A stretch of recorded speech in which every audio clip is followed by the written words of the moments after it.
Magluto tayo ng pansit bihon. Ito po yung lulutuin ko para sa almusal namin.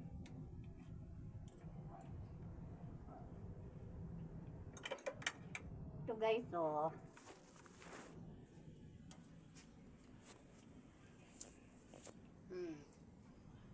Yan ang lulutuin kong almusal. Ito yung pansit.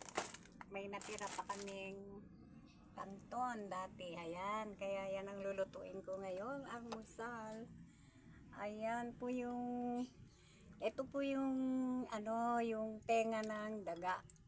Sasamahan ko siya ng ganito. Ayan guys, hihiwain ko lang siya ng maliliit. Pwede rin ito ilagay sa gulay. Hindi lang pang pansit, pwede rin. Masarap ito guys, para isama sa pansit. Ayan ang lulutuin ko ngayong umaga.